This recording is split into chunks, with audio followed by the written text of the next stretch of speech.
მერიის ყოფილი თანამშრომლები და რამდენიმე არასამთავრობო ორგანიზაცია მერიის საჯარო მოხელეთა ატესტაციის პროცესს უნდობლობას უცხადებენ და ამბობენ, რომ პროცესი ფორმალობა არ არგან. მათთვის ცნობილია იმ ადამიანთა სიავის დანიშვნაზეც გადაწყვეტილება უკვე მიღებულია. ეს სია მათ დღეს წარმოადგინეს კიდეც და განაცხადეს, რომ მერიაში თანამდებობების დაკავება პოლიტიკური შეხედულებებისა და ნათესაური კავშირების მიხედვით ხდება. მათ ბრალდებებს დღეს მერიაში გამოეხმაურნენ. გემსი რაიონის გამგეობისია კონკრეტულ სახელმწიფოების თანამდებობებით, რომელიც დაინიშნება შესაბამის თანამდებობებით. არასამთავრობო ორგანიზაცია მედიატორი 60 კაციან სიას აქვეყნებს. მათი მტკიცებით მერიის საჯარო მოხელეთა ატესტაციას წარმატებით სწორედ ამ სიაში მოხვედრილი პირები გაივლიან. მედიატორში აცხადებენ, რომ ატესტაცია ფორმალურად ტარდება, თანამშრომელთა შერჩევა კი პოლიტიკური შეხედულებებისა და ნათესაური ნიშნით ხდება. აქ არის კალაზის-სოლის ბიძაშვილი, პატივცემული კანკავა, რომელიც გამგეობის მოადგილედ უნდა დაინიშნოს, ასევე არის ვესიკ ჭუმბურიძე, კალაზის-სოლის ბიძა, ასევე თარა შურღაია, რომელიც არის დილის მასივის მაჟორიტარი დეპუტატი, მისი ბიძა ბატონი ავთანდილაშვილი ბინათმის საკუთრებად განყოფილების უფროსად ინიშნება. მოკლედ ფართო სპექტრია ნათესავების წარმოდგენილი და შესაბამისად ჩვენ ვარაუდობთ, რომ ეს გამოცდები ვერ იქნება ობიექტური. მერიის მაღალჩინოსნებს პოლიტიკურად მოტივირებული გადაწყვეტილებების მიღებაში ადანაშაულებენ ყოფილი თანამშრომლებიც. მანუჩარ ჯანჯღალა აცხადებს, რომ ტესტირების წარმატებით ჩაბარების მიუხედავად მის მიმართ კომისიის წევრებმა უსამართლო გადაწყვეტილება მიიღეს.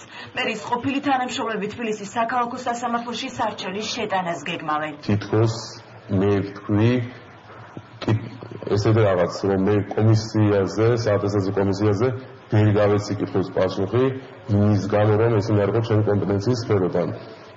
მე ამის დამტკიცება ძალიან მარტივად შეიძლება, რომ ესეთი რაღაც საერთოდ არ მეთქვია კომისიაზე და ეს მტკიცებულება მე წარდგენილობ სასამართლოშიც. ატესტაციას გამოუცხადე ბოიკოტი, რადგან ერთ-ერთი კომისიის წევრი გახდათ ჩემი სამსახურის უფროსი. და ვთვლი, რომ მოხდებოდა ასე თქო ჩემი ტესტირების პროცესში ასე თქო ჩაჭრა და შესაბამისად ამიტომაც მოხდა ჩემი ბოიკოტის გამოცხადება ამ ყველაფერა აღნიშნულის. საპასუხო განცხადება გაკეთდა დედაქალაქის მერიაში, სადაც ბრალდებებს აბსურდულს უწოდებენ და კადრების შერჩევის მთავარ პრიორიტეტად პროფესიონალიზმს ასახელებენ. შეეხება ნეპოტიზმს მერიაში. ესეთი ფაქტები მე არ ვიცი. და ინფორმაცია არ მაქვს. პირადად ჩემს სამსახურში არავითარი ნეპოტიზმი, არავითარი ახლობლები, ნათესავები, გამორიცხული ადამიანები ირჩევიან და მიღებულები არიან სამსახურში მათი კვალიფიკაციის, სტაჟის, დამსახურების, წესიერების და პატიოსნების მიხედვით.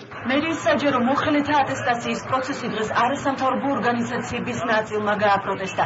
ტექნიკური უნივერსიტეტის პირველ კორპუსთან ორგანიზაცია სამართლის თაობამ და აპრიორმა აქცია პერფორმანსი გამართეს და გასაუბრების პროცესის იმიტირება მოახდინეს.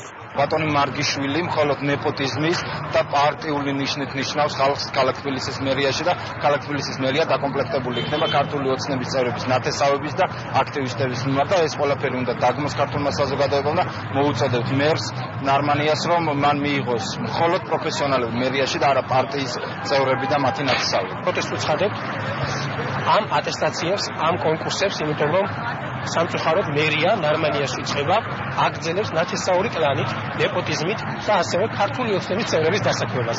არ ეძლევათ საშუალება მერიაში მუშაობისა ნამდვილ პროფესიონალებს, ნეიტრალურ ადამიანებს. მერიაში თანამშრომელთა შესარჩევი კონკურსის მეორე ეტაპი 7 იანვრიდან დაიწყება. არასამთავრობო ორგანიზაციები კონკურსის ვიდეო გადაღებას ითხოვენ.